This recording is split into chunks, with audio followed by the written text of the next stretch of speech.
Class खत्म होते ही मैं किसी पागल की तरह कमरे से बाहर भागा। यह देखने का वक्त ही नहीं था कि सामने कौन है। मैंने उसे खींचा और जोर से चूम लिया। पूरा गलियारा सन्न रह गया क्योंकि वो लिली रयू थी, स्कूल की सबसे खूबसूरत और खूंखार लड़की। लेकिन जब मैंने आंखें खोली तो मेरा दिल बैठ गया। मुझे पता था कि वो मेरी हड्डियां तोड़ देगी, पर मैंने उसे कसकर पकड़े रखा। कोई चारा ही नहीं था। अगर मैं छोड़ता तो मैं फौरन फट जाता। थोड़ी देर पहले क्या हुआ वो बताता हूं। इस घटिया सिस्टम ने एक टास्क दिया, 10 सेकंड के अंदर किसी को किस करो और 30 सेकंड तक पकड़े रहो, वरना सिस्टम मुझे उड़ा देगा। क्लास के लड़के किसी पहलवान से कम नहीं थे। किसी को किस करना नामुमकिन था। डर के मारे मुझे अपनी जान बचाने के लिए भागना पड़ा। और किस्मत देखिए, जिसे मैंने अचानक पकड़ा वो लिली रेव थी, कैंपस की डायन रानी। जैसे ही 30 सेकंड पूरे हुए मैंने फौरन उसे छोड़ा। लिली, मेरी बात तो सुनो। जो हुआ वो मैं तो बस मजाक कर रहा था। ये लो मजाक। उसने गाली दी और सीधे मेरी आंख पर मुक्का मारा।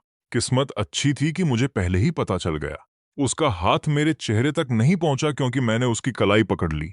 मानना पड़ेगा, कैंपस क्वीन के हाथ वाकई बहुत रेशमी और कोमल हैं। इससे लिली और भड़क गई। गुस्से के मारे उसका चेहरा लाल हो गया। उसने दांत पीसे और अपने घुटने से हमला किया, जिसे मैंने आसानी से रोक दिया। लिली, मैं जानता हूं तुम मुझे पसंद करती हो, पर यूं मुझ पर मर मिटने की जरूरत नहीं। तुम मुझे मुश्किल में डाल रही हो। सब मुझे ऐसे देख रहे थे मानो मैं पागल हो गया हूं। तुम्हें कैसे लगा कि वो तुम्हें पसंद करती है? वो तो तुम्हें पीटने की कोशिश कर रही है। तुम लोग समझ नहीं रहे हो। रुको, कुछ तो गड़बड़ है। कुछ बहुत गलत है। क्या तुम देख पा रहे हो? ये दोनों जिस तरह खड़े हैं वो बहुत अजीब है। और लिली तो शायद ही संघर्ष कर रही है। क्या ये दोनों मिलकर कोई खेल खेल रहे हैं?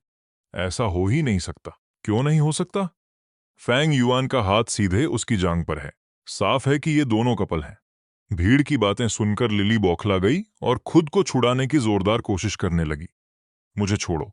अगर तुम वादा करो कि मुझे मारोगी नहीं, वरना मैं तुम्हें नहीं छोड़ूंगा। मेरे मुंह से ये निकलते ही लिली की आंखें लाल हो गईं और अगले ही पल वो रोने लगी। वो अपनी फैमिली की लाडली राजकुमारी रही है, हमेशा सुरक्षित और नाजुक। उसके साथ कभी ऐसा बर्ताव नहीं हुआ। ओ नहीं, वो सच में क्यों रो रही है? मैं घबरा गया और झट से उसे छोड़ दिया। लिली का पहला मन तो मुझे मारने का था, पर फिर वो रुक गई। उसे पता था कि वो मुझसे लड़कर जीत नहीं सकती, इसलिए उसने खुद को रोका। आंखों में आंसू लिए उसने दांत पीसते हुए कहा, एक एक करके मैं तुम्हें जान से मार दूंगी। ये कहकर वो अपने आंसू पोंछती हुई वहां से भाग गई। स्कूल गेट के बाहर पहुंचकर लिली एक काली बेंटले में जा बैठी। ड्राइवर ने उसकी लाल आंखें देखीं और पूछा, मिस रयू, क्या हुआ? किसी ने आपको चोट पहुंचाई? लिली ने होंठ भींचे और कुछ नहीं कहा। उसने अपना फोन निकाला और कॉल किया। रेक्स को अभी मेरे पास भेजो, मुझे उसे ऑर्डर देना है। तुम वहीं मेरा इंतजार करना, क्योंकि आज रात मैं तुम्हें तालाब में फेंक कर मछलियों को खिलाऊंगी। इधर डॉर्म में लेटे लेटे मेरा दिमाग अब भी उन्हीं पैरों के बारे में सोच रहा था। उस लड़की के पैर तो लाजवाब थे, पर उसका गुस्सा हर पल मारने की धमकी बिल्कुल भी प्यारी नहीं है। मैं बड़बड़ा ही रहा था कि तभी मुझे याद आया, मैंने रिवॉर्ड तो क्लेम किया ही नहीं। यह ख्याल आते ही मैंने फौरन दिमाग में सिस्टम इंटरफेस खोला। मेरी इन्वेंट्री में एक कार्ड था, टोंग बेई क्वान। बिना सोचे मैंने लर्न पर टैप किया।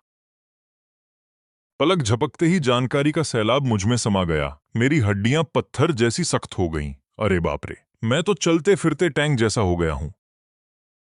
अगर मैं कंस्ट्रक्शन साइट पर जाऊं तो शायद पूरी इमारत उठा लूं। मैं बिस्तर पर हंस ही रहा था कि नीचे से एक तीखी आवाज गूंजी, फैंग युआन, अभी के अभी नीचे आओ। ओ नहीं, ये तो लिली है। मुझे कहीं छिपना होगा। फिर मैंने सोचा, रुको, वो तो सिर्फ एक लड़की है। वो लड़कों के डॉम में ऐसे कैसे घुस सकती है? मैं डर किस बात से रहा हूं। अगले ही पल एक जोरदार धमाका हुआ। डॉर्म का दरवाजा लात मारकर उड़ा दिया गया।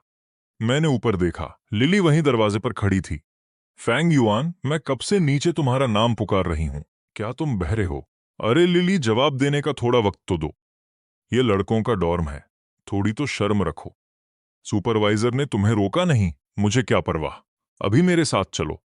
वो सीधे मेरी तरफ आई और मुझे खींचने लगी। जैसे ही उसका हाथ पास आया मैंने फिर पकड़ लिया। लिली का सब्र टूट गया। चल रहे हो या नहीं? नहीं जा रहा। और ठीक उसी वक्त उसकी आंखों में अचानक नमी आ गई। तुमने दोपहर को मुझे किस किया, तुमने मेरे पैर को छुआ, और अब मैं सिर्फ एक वॉक पर जाने को कह रही हूं। तुम इतना भी नहीं कर सकते? नहीं नहीं, प्लीज रो मत। ठीक है, मैं चलता हूं। मेरे मुंह से ये निकलते ही उसने मेरा हाथ पकड़कर मुझे घसीट लिया। गलियारे में हड़कंप मच गया। मुझे पता था ये दोनों पक्का डेटिंग कर रहे हैं। फैंग युआन तो रातों रात हीरो बन गया। रयू परिवार फैंग सिटी के सबसे रईस और ताकतवर परिवारों में से एक है। ओ माय गॉड, कितना प्यारा है ये। देखो, लिली ने अब भी उसका हाथ पकड़ रखा है। ये दोनों बहुत करीब हैं। सब मेरी तरफ उंगलियां उठा रहे थे। मैं खुद को रोक नहीं पाया और उसकी तरफ मुड़ा। लिली, मेरा हाथ छोड़ो। अगर इसकी वजह से मुझे कभी गर्लफ्रेंड नहीं मिली तो तुम जिम्मेदार होगी। ठीक है, मैं जिम्मेदारी लूंगी। तुम्हारी आंखें तो मुझे 1000 बार मार देने को कह रही हैं, और तुम कहती हो कि जिम्मेदारी लोगी। मुझे यकीन नहीं हो रहा। लिली खुद से सोचती है, शांत रहो। बस उसे उस जगह तक ले जाओ, फिर मैं इसे मजा चखाऊंगी। तो आखिरकार तुम मुझे कहाँ ले जा रही हो? स्कूल के पीछे वाले जंगल में। रुको, क्या तुम स्कूल के पीछे वाले जंगल की बात कर रही हो? नहीं लिली, ये बहुत बड़ा रिस्क है। हमें मिले अभी आधा दिन ही हुआ है, पछताओगी तुम। अगर जरूरत पड़ी तो मैं दोपहर वाली बात के लिए अपना पैर वापस छूने दूंगा, हिसाब बराबर। तुम्हारा दिमाग हमेशा कचरे में क्यों रहता है? मैंने कहा वॉक पर जाना है, सिर्फ वॉक, समझे? जब उसने ये कहा तो मुझे भी थोड़ा चिड़चिड़ापन हुआ। गंभीरता से, मुझे जंगल खींच कर ला रही हो और मुझे ही गंदा कह रही हो। ठीक है, मैं नहीं जा रहा। मैं वापस कमरे में जा रहा हूं। अच्छा बाबा, ठीक है, मैं ही गंदा हूं। खुश अब। थोड़ी देर में लिली मुझे खींचते हुए जंगल ले आई। वहां काफी अंधेरा था, कैंपस में कपल्स की पसंदीदा जगह। किसी भी झाड़ी के पीछे देखो तो शायद कोई ना कोई रंगे हाथों पकड़ा जाए। लिली, यहां बहुत अंधेरा है, मैं डर रहा हूं, थोड़ा और पास आ जाते हैं। ये कहते हुए मैंने उसकी कमर पर हाथ रखने की कोशिश की, पर उसने मुझे धकेल दिया। कमीने, फिर से फायदा उठाने की कोशिश कर रहे हो? फायदा? कैसा फायदा? मैं बस अंधेरे से डर रहा हूं। यहां घना अंधेरा है और मुझे कुछ नहीं दिख रहा। दिख नहीं रहा? बहुत बढ़िया। रेक्स, बाहर आओ और इसे मारो। मुझे संभलने का मौका तक नहीं मिला, वो बेचारी सी दिखने वाली लड़की एक हिंसक जानवर बन गई थी। मुंह खोलने से पहले ही मुझे पीछे से हवा का जोरदार झोंका महसूस हुआ। एक मुक्का बड़ी तेजी से आ रहा था। अच्छा हुआ मेरा शरीर पूरी तरह तैयार था। एक तरफ हटकर मैंने बिना पसीना बहाए मुक्के को चकमा दे दिया। रेक्स हैरान था। वो 40 साल से मार्शल आर्ट्स की ट्रेनिंग ले रहा था, और एक कॉलेज स्टूडेंट ने उसके हमले को ऐसे टाल दिया। लिली भी शॉक में थी। तुमने कहा तुम्हें दिख नहीं रहा क्योंकि अंधेरा है। हे, तुम तो लड़ाई के नियमों का बिल्कुल सम्मान नहीं करते। मेरे चकमा देने से लिली का गुस्सा भड़क उठा। अगर आज मैंने तुम्हें अधमरा नहीं किया तो मैं छोड़ूंगी नहीं। रेक्स, इसे बांध दो। रेक्स ने बिना समय बर्बाद किए मुझ पर लात से हमला किया।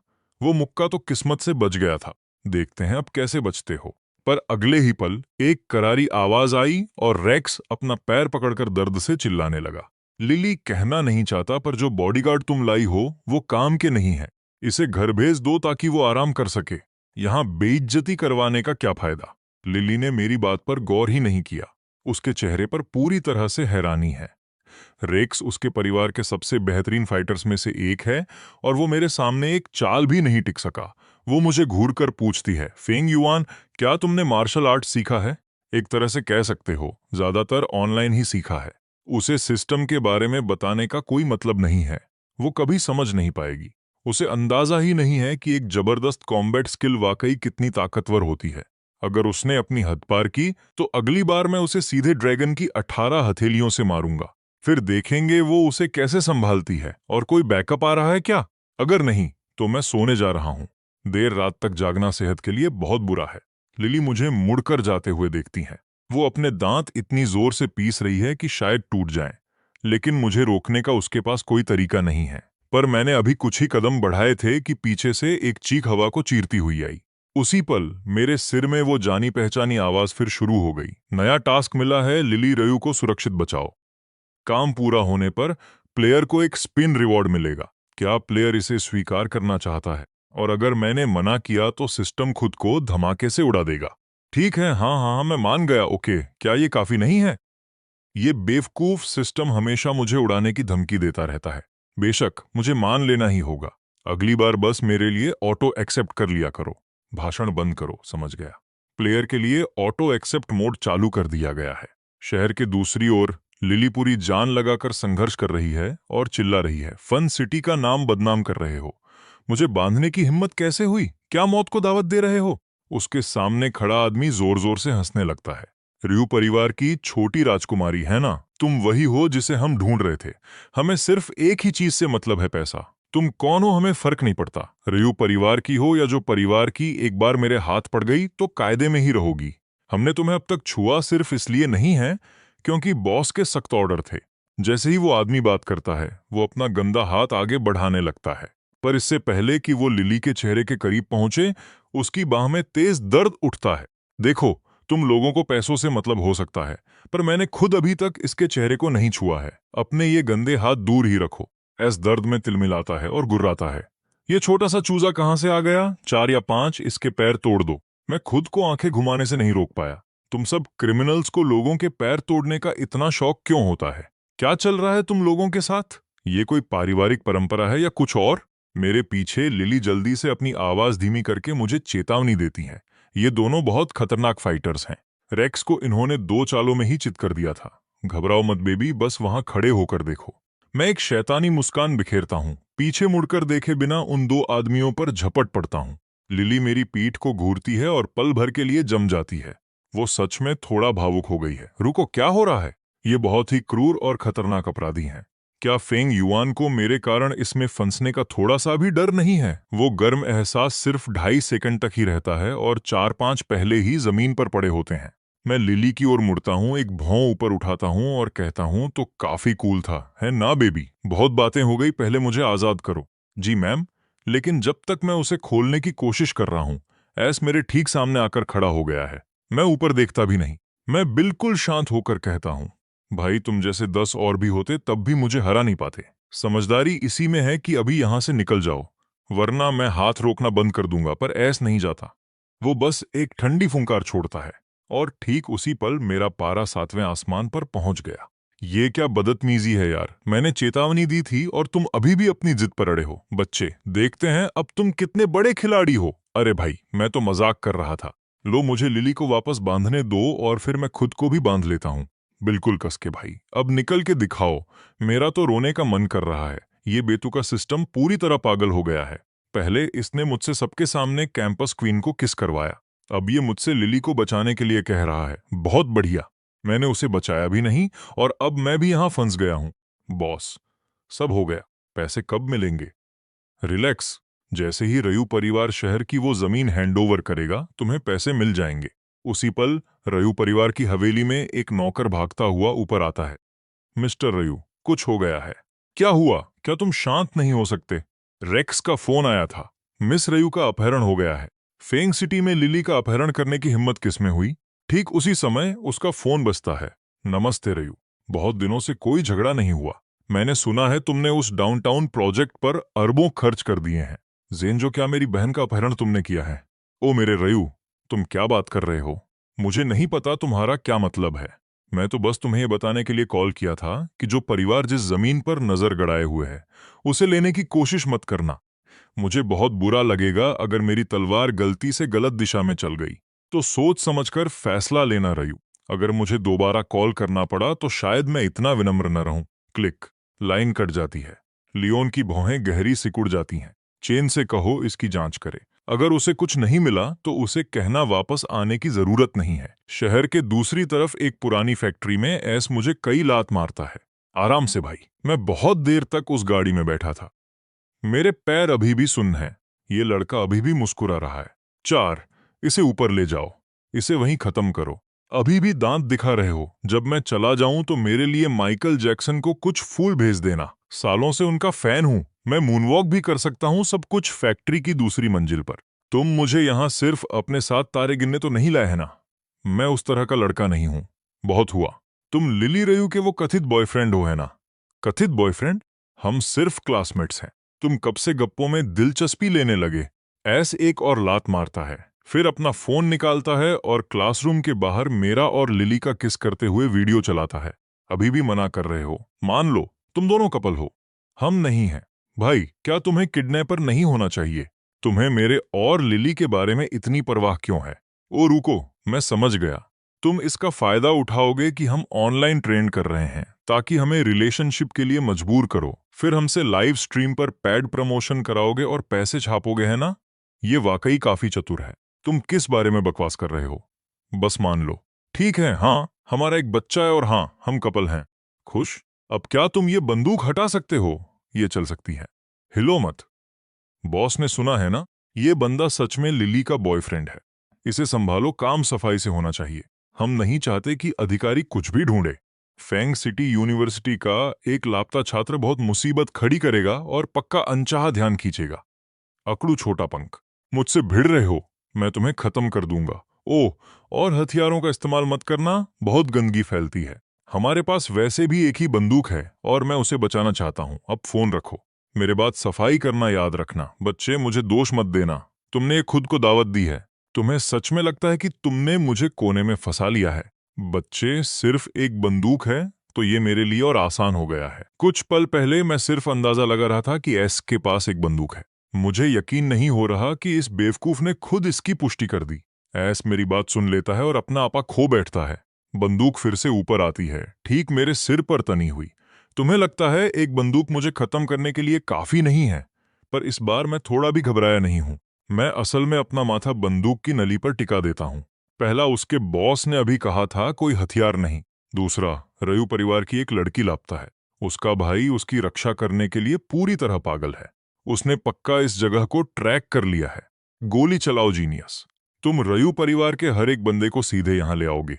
ऐसी ये सुनकर झिझकता है तो क्या तुम बंधे हुए हो? मैं तुम्हें लात मार मार के मार सकता हूं। वो शब्द मेरे मुंह से निकलने से पहले ही मैंने खुद को आजाद कर लिया। बेवकूफ, मैंने अपनी रस्सियां खुद बांधी थीं। जब चाहे तब खुल जाते हैं। ऐस बुरी तरह घबरा जाता है। उसे पता है मैं क्या करने वाला हूं, पर तब तक देर हो चुकी है। अगली आवाज ऐस के पैर के टूटने की है। मेरी आंखों में सुकून सा है। तूने मुझे 3 बार लात मारी, तो अब मैं तुझे हमेशा के लिए ठिकाने लगा रहा हूं। उचित है। नीचे पूरी गैंग हंसने लगती है। एक और गया काम से। बॉस कमाल के हैं, इतनी आसानी से मार डाला। अगर दुश्मन आ गए तो क्या होगा?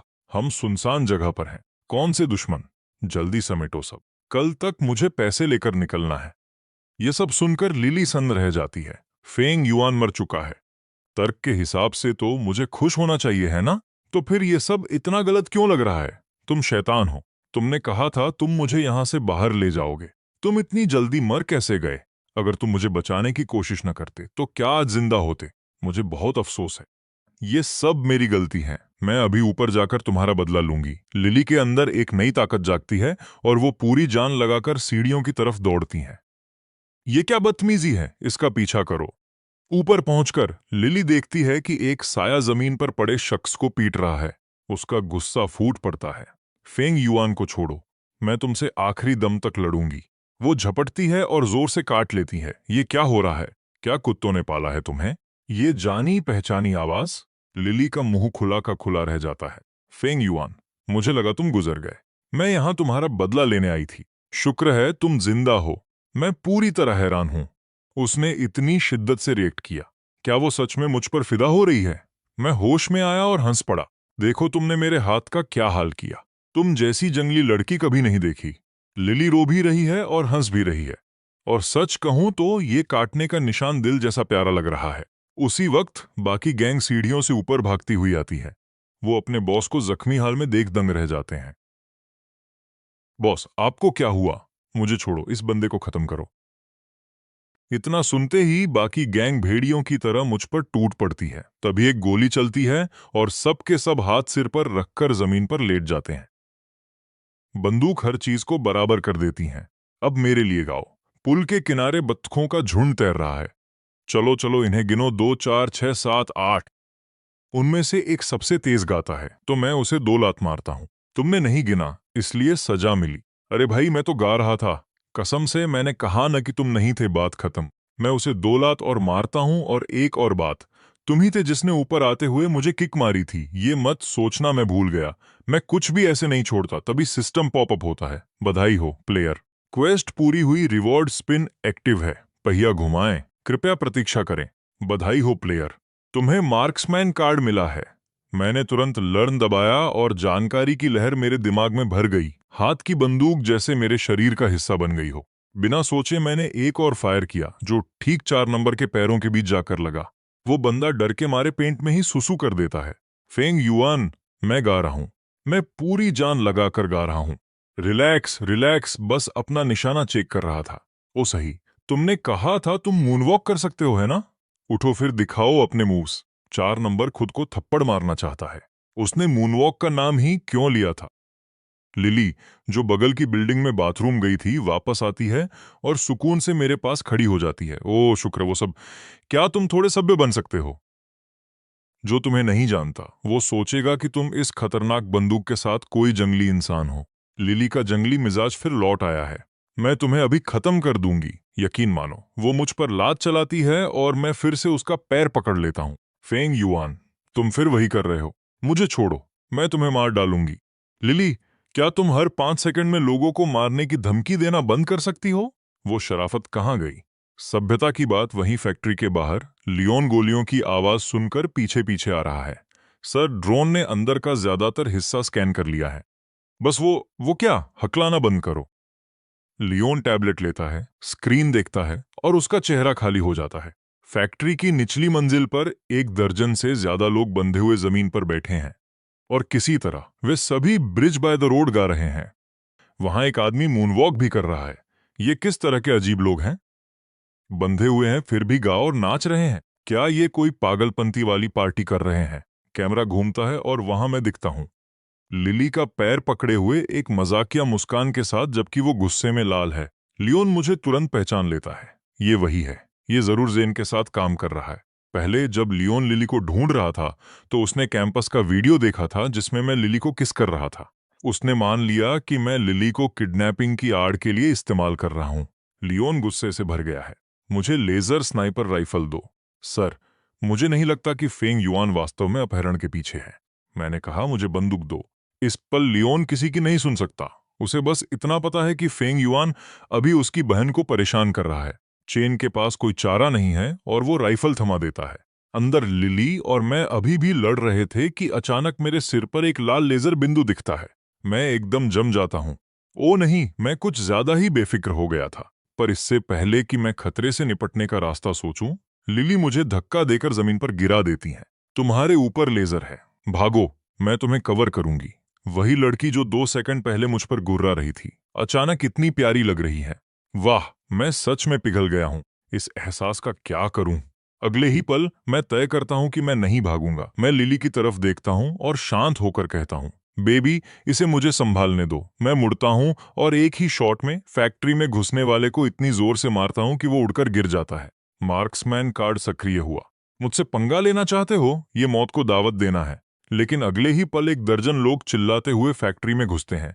सर, मुझे अंदाजा भी नहीं कि ये मामला कितना गंभीर है।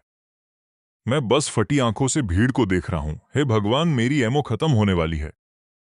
मिस रियू, मैं चेन हूं। जो अभी फैक्ट्री में घुसा है वो आपका भाई है। वो आपको बचाने आया था, मेरा भाई। ओ नहीं, मैंने अभी अभी अपने होने वाले साले को गोली मारी है। वो चोट पक्की लगी होगी। इस लड़के का निशाना कमाल है। अगर मैंने बुलेट प्रूफ जैकेट न पहनी होती तो मैं अब तक अपने पूर्वजों से मिल चुका होता। लियोन, क्या तुम ठीक हो? लिली दौड़ कर जाती है और लियोन को जमीन से उठाने में मदद करती है। उसका चेहरा चिंता से भरा है।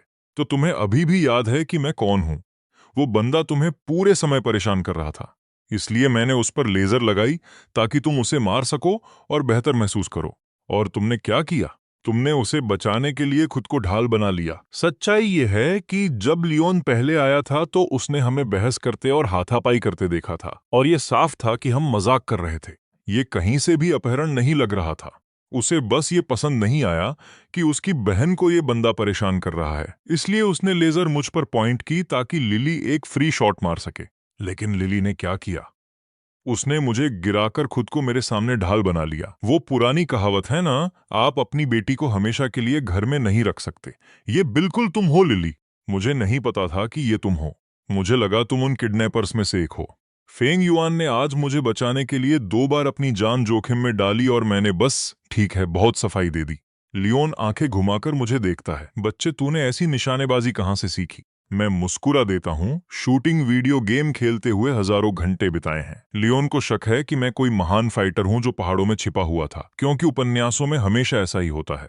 लेकिन उस दोपहर जब उसने लिली के ठिकानों का पता लगाया, तो उसने मेरी पृष्ठभूमि के हर कोने की छानबीन की, और वहां कोई महान गुरु नहीं था जिसने मुझे मुझे सिखाया हो। जो एकमात्र तर्क काम आया वो था वीडियो गेम। मैंने सुना है तुम मेरी बहन को लेकर लोगों के बीच तमाशा कर रहे थे। बिल्कुल नहीं। लिली और मैं पूरी तरह बेगुनाह हैं। अपनी गलती नहीं मानोगे, है ना? लियोन अपनी जेब में हाथ डालकर फोन निकालता है और एक वीडियो चलाता है। इसका जवाब दो। मैंने वो साफ साफ किस वाला वीडियो देखा और मेरा दिमाग ही फिर गया। तुम लोगों को क्या हो गया है? क्या तुम्हारे पास करने को कुछ बेहतर नहीं है सिवाय लोगों की जोड़ियां बनाने के? लिली इसे देखती है और उसका चेहरा पूरी तरह लाल हो जाता है। लियोन, ये एक गलत फहमी है। क्या वो किस गलत फहमी थी? या उसके तुम्हारा पैर छूना भी गलत फहमी थी? और तुम अभी भी इस लड़के का बचाव क्यों कर रही हो? मैं तुम्हारे लिए उससे बदला लेने की कोशिश कर रहा हूं, लेकिन साफ है कि लिली एक ही पन्ने पर नहीं है। लियोन, बीच में मत पड़ो। मैं एक बड़ी हो चुकी इंसान हूं। उसने सब कुछ छीन लिया और तुम चाहती हो कि मैं इसे यूं ही जाने दूं। हम कल रात इस बच्चे को डिनर पर घर ले आना। हाँ, फेंग युआन एक अच्छे खाने का हकदार है। आज की रात उसके बिना ऐसी ना होती। लेकिन लियोन असल में सोच रहा है कि उस डिनर पर मैं इस बच्चे की धज्जियां उड़ा दूंगा। मैं वहां खड़ा लिली का खुश चेहरा देख रहा हूं। फिर मैं लियोन के चेहरे की तरफ देखता हूं, जिससे साफ जाहिर है कि वो मेरी जान लेना चाहता है। तुम प्यारी नासमझ लड़की, मैं उस डिनर पर नहीं जा सकता, पर इससे बचने का कोई रास्ता नहीं है। अगले दिन लिली ने 65 बार कॉल किया। जब 66वीं कॉल आई तो मैंने उठा ली। इस लड़की को नजरअंदाज नहीं किया जा सकता, क्योंकि अगर मैंने ऐसा किया तो यह सीधा मेरे पास आकर बवाल मचा देगी। लिली, क्या तुम मुझे कॉल करके मार डालना चाहती हो? ओ चुप करो, नीचे आओ। मैं स्कूल गेट पर कब से इंतजार कर रहा हूँ। फेंग युआन का कद। भागने का कोई रास्ता नहीं है। फोन रखने के बाद लिली ने लियोन को फोन मिलाया। हे, क्या घर पर खाना तैयार है? फेंग युआन और मैं आ रहे हैं। लिली, मैं उस लड़के से निपटने के बारे में सोचने में इतना उलझ गया था कि मैं पूरी तरह भूल गया जो परिवार के साथ आज मेरी डिनर की योजना है। ओ, तो यह तो और भी अच्छा है। हमें भी साथ ले चलो। अगर तुम मेरे लिए उनसे बदला लेने वाले हो, तो मेरे न होने का क्या मतलब है? आज चीजें उलझ गई हैं। बेहतर होगा कि तुम इससे दूर रहो। अब जब तुमने ऐसा कहा है तो मुझे जरूर जाना ही होगा। ठीक है, ठीक है। बस तुम और फेंग युआन कोई गलत बात मत कहना। तुम कहाँ मिल रहे हो? Z pavilion. आधे घंटे बाद लिली और मैं बेंटले में शहर के बाहरी इलाके के एक जंगल से गुजर रहे हैं, और हम एक खूबसूरत पुरानी 3 मंजिला इमारत के सामने रुकते हैं। जैसे ही मैं बाहर कदम रखता हूं, मैं पूरी तरह दंग रह जाता हूं, जैसे कोई बच्चा हो जिसने ऐसा कुछ कभी न देखा हो। लिली, वो देखो। क्या वो बुगाटी है? मैंने अपनी जिंदगी में फेंग सिटी में ऐसी गाड़ी कभी नहीं देखी। नामुमकिन। क्या वो फोटोकार्पस के पेड़ हैं? यहाँ तो इतने सारे हैं। ओ देखो, वहां और भी हैं। क्या तुम बंद करोगी? बस अंदर चलो। लियोन को अब तक यहाँ होना चाहिए था। मैं लिली के पीछे इमारत में जाता हूँ, और प्रवेश द्वार पर ही एक पूरा सिक्योरिटी स्कैनर लगा है। मेरे पास शब्द नहीं है। यह एक रेस्टोरेंट है, हवाई अड्डा नहीं। इतनी सख्ती क्यों है? लेकिन लिली पूरी तरह शांत है। वह यहाँ पहले भी आ चुकी है और इसकी आदी है। जेड पैवेलियन के अंदर किसी भी प्रकार के हथियारों की अनुमति नहीं है। यह नियम मुख्य रूप से किसी भी तरह की हिंसा को रोकने के लिए है। जो कोई भी इस नियम को तोड़ता है, उसे मालिक बाहर फेंक देता है और हमेशा के लिए ब्लैकलिस्ट कर देता है। जब रयू परिवार फेंग सिटी में सबसे ऊपर नहीं था, उन्होंने एक चालाकी भरी चाल चली, जिससे उन्होंने उस समय के सबसे शक्तिशाली मो परिवार को उकसाया और वे डिनर वेयर से हमला कर बैठे।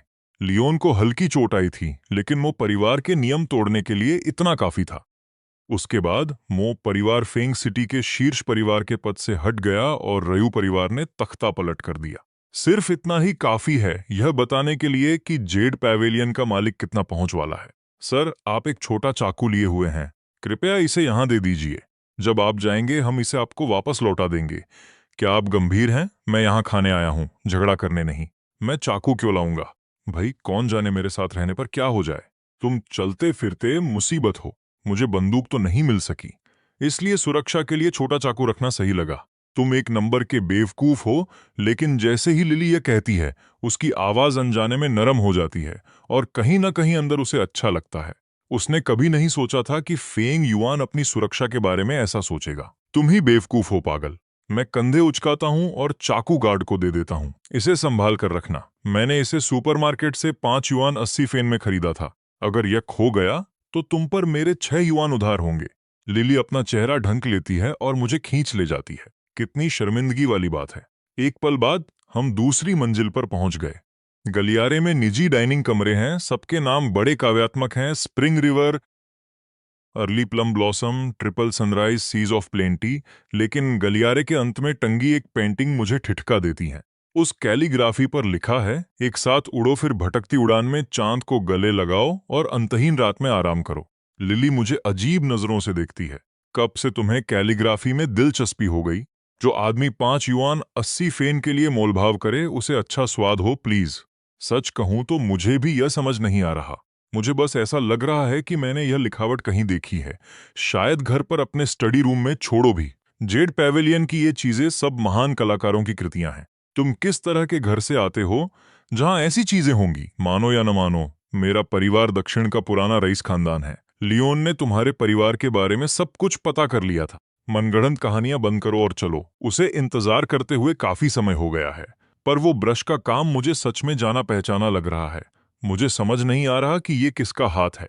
तभी एक महिला ऊपर की मंजिल से नीचे आती है और मुड़कर हमारी तरफ आती है। उसने सफेद चपाऊ पहना है और वह बेहद शालीन और आकर्षक लग रही है। मैं ऊपर देखता हूँ और पूरी तरह जम जाता हूँ। इस महिला के बारे में कुछ तो बहुत जाना पहचाना सा लग रहा है। क्या हम पहले कहीं मिले हैं? लिली को यह कहते सुन उसकी आंखें डर से फैल जाती हैं। उसे लगता है कि मैं इस महिला पर लाइन मार रहा हूँ। फेंग युआन, यह जेड पैवेलियन की जनरल मैनेजर हैं। देखकर बात करो। लिली जल्दी से उनका अभिवादन करती है। मिस्सू, शुभ संध्या। फिर वह मेरा हाथ पकड़कर तेजी से ले जाती है। डर है कि मैं कोई सीन खड़ा न कर दूं। हम इतनी जल्दी में क्यों हैं? लिली मेरी कमर जोर से नोचती है। आह, मैं तुम्हें चेतावनी दे रहा हूं। मिस्सू पूरी फेंग सिटी की सबसे प्रभावशाली महिला है। जेड पैवेलियन के पीछे हर शक्तिशाली व्यक्ति का उनसे कोई न कोई गहरा रिश्ता है। अगर तुमने अभी उनसे पंगा लिया होता तो तुम्हारा करियर खत्म हो जाता। समझ गया। लिली, क्या तुम मुझे पसंद करती हो? तुम हमेशा मेरा ख्याल रखती हो। यह सुनकर लिली का चेहरा और लाल हो जाता है। कौन तुम्हें पसंद करता है? इससे पहले कि मैं तुम्हें फाड़ दूं, तुम्हें किसी और महिला के पास जाने की अनुमति नहीं है। ऐसा नहीं कि मुझे परवाह है। हमारे पीछे सुदूर से ही हमें लड़ते और छेड़ते हुए देख रही है और उसके चेहरे पर एक समझदार मुस्कान फैल जाती है। वह अपना फोन निकालती है और नंबर डायल करती है। सावरिन, अभी कुछ काफी दिलचस्प हुआ है। पास के एक कमरे में टाइसन, जो जेन का बड़ा भाई, ने ऑर्डर के डायरेक्टर टान, जो फेंग सिटी के डिप्टी चीफ हैं, को औपचारिक माफी मांगने के लिए बुलाया है। ठीक उसी वक्त लिली और मैं दौड़ते हुए कमरे में आते हैं। बहुत माफी चाहते हैं, बहुत माफी, हम देर से आए। इस तरह भागना एक शालीन युवती की छवि तो नहीं है। मैं तुम्हारा परिचय कराता हूँ। यह डायरेक्टर टान है, फेंग सिटी के डिप्टी चीफ। तुम इन्हें डायरेक्टर टान कह सकते हो। इन दोनों का परिचय देने की जरूरत नहीं है। तुम डायरेक्टर टान को पहले से जानते होगे और यह मेरा क्लासमेट फेंग युआन है, जो परिवार के उन 2 लोगों की तरफ लिली ने देखा तक नहीं। इससे जेन बुरी तरह चिढ़ गया। जो परिवार फेंग सिटी के बड़े परिवारों में से एक है, और इस लड़की ने उसे पूरी तरह अनदेखा कर दिया। अगर उसका भाई उसे रोक न रहा होता तो वह अब तक मेज पलट चुका होता। डायरेक्टर टान गर्मजोशी से मुस्कुराते हैं। लिली, बहुत समय हो गया। मैंने तुम्हें आखिरी बार तुम्हारे पहले जन्मदिन पर देखा था। तुम्हारे पिता अभी भी, कृपया बैठ जाइए। हम सब यहाँ एक परिवार की तरह हैं। डायरेक्टर टैन, मैं उन्हें परिवार नहीं कह सकता, जबकि मुझे अगवा करने वाला शख्स इसी मेज पर बैठा है। मैं भला यहाँ कैसे बैठ सकता हूँ? डायरेक्टर टैन तनाव छिपाने के लिए एक अजीब सी हंसी हंसे। उन्होंने टाइसन जो की तरफ देखा, जो फौरन खड़ा हो गया। मिस रयू, यह सब मेरे भाई की बेवकूफी थी। हम आज यहाँ खास तौर पर माफी मांगने आए हैं। उम्मीद है आप हमें माफ कर देंगी। लिली ठहाका मारकर हंसी। डायरेक्टर टैन, कैसा रहेगा अगर मैं पूरे जो परिवार को बंधवा दूं? उन दर्जन भर लोगों को पूरी रात बांध कर रखूं और फिर माफी मांगने के लिए एक शानदार दावत दूं? कैसा लगा यह सुझाव? डायरेक्टर टैन का चेहरा उतर गया। वो जानता था कि अगर उसने आज सख्ती नहीं दिखाई तो यह लड़की इसे ऐसे ही नहीं छोड़ने वाली। जैन, जिसने तुम्हें नुकसान पहुंचाया वो सामने है। मिस रयू के आगे घुटने टेको और माफी मांगो। इसके बाद वो जो तय करेंगी वो उनकी मर्जी। जेन कुछ कहता उससे पहले ही टायसन ने उसे घूरकर चुप करा दिया। जेन ने अनिच्छा से लिली की ओर देखा। किसी औरत के आगे घुटने टेकना उसकी फितरत में नहीं था। लेकिन आज नहीं किया तो हालात और बिगड़ जाएंगे। मिस रयू, मैं पल भर के लिए अपना आपा खो बैठा था। कृपया मुझे माफ कर दें। जोरदार धपकी आवाज के साथ जेन लिली के सामने घुटनों पर आ गिरा। वो कुछ कहती उससे पहले ही मैं उलझन में पड़ गया। तुमने तो कहा था हम खाना खाने आए हैं, कोई घुटने पर क्यों है और किसी को डांट क्यों पड़ रही है? क्या ये कोई नाटक है? कैसा नाटक? कल इसी ने तो मुझे अगवा करवाया था। जो परिवार का जेन जो, रुको, यही वो आदमी है जिसने सब कुछ प्लान किया था। गुस्से में आपा खोकर मैं उसे लात मारने दौड़ा। लिली घबरा गई और बिना सोचे उसने मुझे बाहों में भर लिया। फैंग युआन, कुछ मत करना, इसका अंजाम बुरा होगा। आखिरकार मैंने खुद को रोक लिया, क्योंकि यहां आते वक्त लिली ने मुझे जेड पवेलियन के कायदे कानून समझा दिए थे। लेकिन अगले ही पल सिस्टम की घंटी बजी। क्वेस्ट सिस्टम चालू, प्लेयर के लिए ऑटो एक्सेप्ट क्वेस्ट, जेन जो को 30 सेकंड में बेअसर करें। जीतने पर स्पिन रिवॉर्ड मिलेगा, हारने पर सिस्टम सजा देगा। क्या तुम पागल हो गए हो? मैंने अभी कहा कि मैं यहां किसी पर हाथ नहीं उठा सकता। तुम्हारी समस्या क्या है? तुम मुझे मरवा कर ही दम लोगी है ना? उसी पल घुटनों पर बैठा जेन समझ गया कि मैं रुक रहा हूं और मुझे उकसाने लगा। मारो मुझे, हिम्मत है तो पूरी ताकत से मारो। मैंने लिली की बाहों से खुद को छुड़ाया और पूरी ताकत से जेन के कमजोर हिस्से पर लात मारी। जेन की चीख पूरे प्राइवेट रूम में गूंज उठी। अविश्वसनीय, इतनी बेशर्मी कभी नहीं देखी। जेन, क्या तुम ठीक हो? टायसन का चेहरा पीला पड़ गया। वो भागकर जेन के पास पहुंचा और जो देखा उससे उसका खून खौल उठा। उसने मेरी तरफ गुस्से से देखा। लड़के, तुमने हद पार कर दी। क्या तुम जो खानदान का नामो निशा मिटाना चाहते हो? उसने एम्बुलेंस के लिए फोन उठाया, पर लियोन ने रोक दिया। मिस्टर जो, छोटी सी चोट के लिए इसे सार्वजनिक करने की जरूरत नहीं। रयू परिवार इसे खुद संभाल लेगा। लियोन, रयू जो परिवार भले ही आपकी बराबरी का न हो, पर हम सहने वाले लोग नहीं हैं। यह मामला बातचीत के लायक नहीं रहा। बात करने के लिए कुछ बचा ही नहीं। डायरेक्टर टैन ने मामला शांत करने के लिए दखल दिया। मिस्टर रयू, जेन गंभीर रूप से घायल है। हमें एम्बुलेंस बुलानी चाहिए। किसी की जान जोखिम में नहीं डाल सकते। सवाल ही नहीं उठता, जेन आज अपने पैरों पर चलकर ही यहां से बाहर जाएगा। तो क्या रयू परिवार मुझसे हर रिश्ता तोड़ने को तैयार है? फैसला अभी भी मेरे हाथ में है। बिना किसी चिंता के वो चाय की प्याली पर उंगलियां फेरता रहा। तभी कमरे के पीछे का पर्दा हटा और अंदर एक शख्स इत्मीनान से चाय पीता दिखा। डायरेक्टर टैन बहुत दिनों बाद दिखे। डायरेक्टर टैन सदमे से सफेद पड़ गया। लियोन को पता था कि टैन उसे रोकने के लिए प्रोजेक्ट का इस्तेमाल करेगा, इसलिए उसने पहले से ही चीफ हान को बुलाकर रखा था। चीफ हान पूरी शान के साथ बाहर आए। लियोन ने मुझे सिर्फ खाने पर बुलाया था, पर मैंने कुछ ऐसी बातें सुन ली जो मुझे शायद नहीं सुननी चाहिए थी। क्यों? डायरेक्टर टैन, चीफ हान, आप मजाक कर रहे होंगे। हम सब ऑर्डर के सदस्य हैं। हम निष्पक्षता में यकीन रखते हैं। क्या यही तुम्हारी निष्पक्षता है? प्रोजेक्ट को धमकी की तरह इस्तेमाल करना? रयू ग्रुप ने उस पर बेतहाशा मेहनत की है। सबने देखा है। हर लिहाज से वो प्रोजेक्ट रयू ग्रुप का ही है। डायरेक्टर टैन के पास कहने को कुछ नहीं था। उसने सम्मान के साथ सिर झुकाया। उसे हमेशा से पता था कि प्रोजेक्ट रयू परिवार का ही है। लेकिन सालों पहले टैन से एक गलती हुई थी और वे परिवार ने उसका पता लगाकर उसे ब्लैकमेल किया था। इसीलिए वो उनके इशारों पर नाच रहा था, और जो परिवार की मदद करना तो बस एक एहसान था। टैन को ये नहीं पता था कि टायसन ने उसे भी मोहरा बना लिया है। जेन के नाकाम अपहरण के बाद ही वे परिवार ने जो परिवार से हाथ खींच लिया था, बस उसे अभी खबर नहीं मिली थी। डायरेक्टर टैन, मुझे आपसे बहुत निराशा हुई है। अगली मीटिंग में मैं चाहता हूं कि आप सबके सामने अपनी गलती स्वीकार करें। फिलहाल मैं तुम्हारी प्रमोशन फाइल रोक रहा हूं। इस बीच अगर तुमने अपनी राह नहीं बदली तो मुझे दोष मत देना।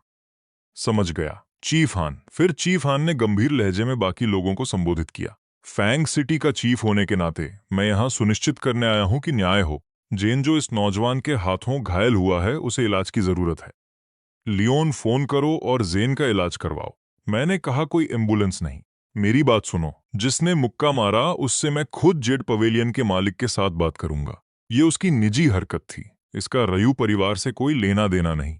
रही जेन के अपहरण की बात, उम्मीद है ठीक होने पर वो खुद सरेंडर कर देगा। क्या सबको यह फैसला मंजूर है? टायसन, जिसे लगा था रयू परिवार खत्म हो चुका है, गुस्से से लाल हो गया। चीफ हान, फैंग युआन को रयू परिवार ही यहां लाया था। वो उन्हीं का आदमी है। चीफ हान ने मेरी तरफ शांत नजरों से देखा। नौजवान, तुम्हारा नाम क्या है? Fang yuan. चीफ, मुझे लगता है आप इस मामले में पूरी तरह निष्पक्ष हैं।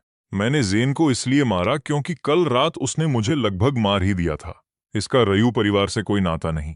यह सुनकर चीफ हान को गुस्सा नहीं आया, बल्कि वो मुस्कुरा पड़े। लड़के में वफादारी तो है। सुना तुमने? टाइसन, उसका नाम फैंग युआन है, रयू नहीं। 10 मिनट बाद एम्बुलेंस और पुलिस दोनों आ गईं। जेन को अस्पताल ले जाया गया और मुझे पुलिस गाड़ी में बिठाया गया। जेड पवेलियन में हिंसा की खबर मिलते ही सेरेना सू मौके पर पहुंच गई। जब उसने देखा कि जख्मी करने वाला मैं हूं, तो एक पल के लिए उसका चेहरा झमसा गया। यहां क्या हुआ? चीफ हान ने सेरेना की ओर मुड़कर हल्की मुस्कान के साथ कहा, मिस सू, जरा अकेले में बात करनी थी। लिली पुलिस की गाड़ी के पीछे भागने को बेताब थी, पर लियोन ने उसे रोक दिया। रुको, पहले वापस चलते हैं। फिर वो शांति से टाइसन के पास गया। मैंने तुम्हें मौका दिया था, अगर तुम्हें जंग ही लड़नी है तो बस 3 दिन और। जो परिवार अब खत्म है। टायसन ने बड़ी मुश्किल से लार निगली। सब खत्म हो गया। चीफ हान जेड पवेलियन के मालिक को लगता है जानते हैं। अगर वो फैंग युआन को रयू परिवार से अलग कर सकें तो रयू आजाद हो जाएंगे। अगर उसे जिंदा बचना है तो उसे अपने किसी हिस्से की बलि देनी होगी। मिस्टर रयू, अपहरण जेन ने अकेले किया था। मेरा और जो परिवार का इसमें कोई हाथ नहीं। क्या आप हमें छोड़ सकते हैं? मैं मुर्दों पर तरस नहीं खाता। इतना कहकर लियोन मुड़ गया, लेकिन जैसे ही वो चला, टाइसन बोल पड़ा, जो परिवार हमेशा से वे परिवार का मोहरा रहा है। आप यह जानते हैं मिस्टर रयू, मैं जीना चाहता हूं, मैं मरना नहीं चाहता। अगर आप मुझे बख्श दें तो मैं आपको वे परिवार की जानकारी दूंगा। लियोन ठंडी आ भरकर हंसा। वे परिवार का जो हाथ उठेगा मैं उसे काट दूंगा। हम फैंग सिटी में हैं। मैं उनसे डरता नहीं हूं। मैंने सुना है तुम्हारे पिता 2 साल पहले बिना बताए ड्रैगन सिटी चले गए थे। क्या तुम जानना नहीं चाहते कि तुम्हारे पिता वहां क्यों गए? टाइसन जुआ खेल रहा है। वह दांव लगा रहा है कि लियोन जानना चाहता है कि रयू परिवार का मुखिया कहां गया है और यह काम कर गया। लियोन रुक जाता है। वह मुड़कर टाइसन को देखता है। अगर मुझे तुमसे वो न मिला जो मैं चाहता हूं, तो जो परिवार का खात्मा पक्का है। वह वापस मुड़ता है। लिली, तुम पहले घर जाओ। वह देखता है तो लिली वहां नहीं है। मैंने मिस रयू को अभी बाहर भागते देखा। कहीं वह फेंग युआन के पीछे तो नहीं जा रही। यह ठीक नहीं है। लियोन तुरंत एक बॉडीगार्ड को बुलाता है और टाइसन को गाड़ी में डलवा देता है। फिर वह खुद निकल पड़ता है। जब तक वह सामने वाले गेट पर पहुंचता है, लिली गाड़ी लेकर जा चुकी होती है। कोई चारा नहीं। वह उसे फोन करता है। लिली, तुम कहाँ जा रही हो? फेंग युआन ने यह मेरे लिए किया है। मैं उसे पीछे नहीं छोड़ सकती। मुझे उसे ढूंढना होगा और पुलिस को सब कुछ समझाना होगा। लिली रो रही है और लियोन का उसे सांत्वना देने का मन नहीं है। अगर जेड पैवेलियन को पता चला कि फेंग युआन हमारे परिवार से जुड़ा है तो चीफ हान की सारी मेहनत बेकार हो जाएगी। लियोन, तुमने बचपन में मुझे सिखाया था कि इंसान को कभी नहीं भूलना चाहिए कि वह कहां से आया है, और कभी मदद करने वाले की पीठ में छुरा नहीं घोंपना चाहिए। जब से मेरा अपहरण हुआ, फेंग युआन मेरे साथ खड़ा रहा है। अगर हम सारा दोष अकेले फेंग युआन पर डाल दें तो मैं ऐसा नहीं कर सकती। मुझे उसे ढूंढना होगा। उसके चुप होते ही लियोन शांत हो जाता है। वह उसकी बातों से सचमुच प्रभावित लगता है। उसने उसे पहले कभी किसी के लिए इतना परेशान होते नहीं देखा था। 2.5 सेकंड की चुप्पी के बाद वह थोड़ा हंसता है। क्या तुम सच में इस लड़के को पसंद करती हो? क्या तुम क्या कह रहे हो? लियोन, हम अभी बहुत गंभीर बात कर रहे हैं। अगर तुम मदद नहीं करोगे तो मैं खुद उसे बाहर निकाल लाऊंगी। फेंग युआन को चोट नहीं आनी चाहिए। ठीक है, मैं तुमसे वादा करता हूं, आज रात मैं फेंग युआन को पुलिस स्टेशन से सुरक्षित और बिना किसी रिकॉर्ड पर दाग के बाहर निकाल लाऊंगा। तुम मुझसे झूठ मत बोलना। अगर मुझ पर भरोसा नहीं है तो स्टेशन के बाहर इंतजार करो। वह आधी रात से पहले बाहर होगा। तय रहा। मैं अंकल जेन को आरवी लेकर आने के लिए कह रही हूँ। मैं स्टेशन के बाहर ही डेरा डालूंगी जब तक वह बाहर नहीं आता। तुम बड़ी बेटी को हमेशा के लिए घर में कैद करके नहीं रख सकते। इसी बीच जेड पैवेलियन के उस प्राइवेट कमरे में। चीफ हान, क्या आप कह रहे हैं कि फेंग युआन ने ही वो चोट पहुंचाई है? चीफ हान सिर हिलाते हैं। मैं पूरी घटना के दौरान वहीं था। अगर मुझे सही याद है तो फेंग युआन को रयू परिवार ही साथ लाया था। जेड पैवेलियन के अंदर लड़ने के नतीजे होते हैं जिससे चीफ हान अच्छी तरह वाकिफ हैं। इसीलिए मैंने मिस्सू से अकेले में बात करने के लिए कहा। 13 साल पहले मैं तुम्हारे मालिक से ड्रैगन सिटी में मिला था। उस साल ऑर्डर के ऑपरेशन के दौरान मैंने एक गोली अपने ऊपर ली थी। तभी से उन पर मेरा एहसान है। रयू परिवार को छोड़ना उस एहसान को चुकाने का तरीका है। क्या ये काम करेगा? चीफ हान, क्या आप वाकई इस एहसान को इस्तेमाल करना चाहते हैं? हमारे मालिक ने कहा था कि अगर तुम्हें कभी जरूरत पड़ी तो वह व्यक्तिगत रूप से तुम्हारी ड्रैगन सिटी सुरक्षित वापसी सुनिश्चित करेंगे। अगर तुम इसे रयू परिवार पर अभी खर्च करते हो तो शायद तुम्हारे पास वो विकल्प दोबारा न रहे। मेरी उस जगह पर वापस जाने की कोई इच्छा नहीं है, वह तुम्हें पूरी तरह निगल जाएगी। रयू परिवार ने मेरे साथ सही किया, मैंने तुम्हारे मालिक के साथ सही किया। यह एक चक्र है और इसे यहीं खत्म होना चाहिए। वह अपने दोनों हाथ जोड़ते हैं। तो बात तय रही। कृपया मेरे मालिक को मेरा सम्मान पहुंचा देना। उनसे कहना कि जब मेरे पास समय होगा मैं ड्रैगन सिटी आना चाहूंगा और मुझे उम्मीद है कि आप मुझे एक सादे खाने पर बुलाएंगे। जरूर। सेरेना एक हल्की मुस्कान के साथ चीफ हान को विदा करती हैं। उनके जाते ही सेरेना मुड़ती है और एक कॉल करती है। सावरिन, क्या आपको पता था? फेंग युआन ने जाहिर तौर पर लड़ना सीख लिया है। वह कैसा कर रहा है? दूसरी तरफ से एक धीमी स्थिर आवाज आती है, एक महिला की आवाज। यह लड़का तो बहुत दिलेर हो रहा है। उसने रयू परिवार के लिए कदम आगे बढ़ाया और जेनजो को इतनी जोर से लात मारी कि उसका काम तमाम हो गया। जैसा कि आपने नियम बनाया है, जेड पैवेलियन में लड़ाई की अनुमति नहीं है, इसलिए चीफ हान अभी मुझसे मिलने आए थे। सेरेना सब कुछ विस्तार से बताती है, फिर अपनी बात जारी रखती है। मैंने रयू परिवार और फेंग युआन के बीच के संबंधों की जांच की। लगता है वो और लिली रयू रिलेशनशिप में है। ऑनलाइन उनके कई वीडियो मौजूद हैं। रयू परिवार की बेटी। फेंग सिटी में रयू परिवार सम्माननीय है, लेकिन ड्रैगन सिटी में उनकी गिनती दूसरे दर्जे में भी शायद ही हो। चूंकि फेंग युआन को उसकी परवाह है, तो चलो इसका इस्तेमाल रयू परिवार को परखने के लिए करते हैं।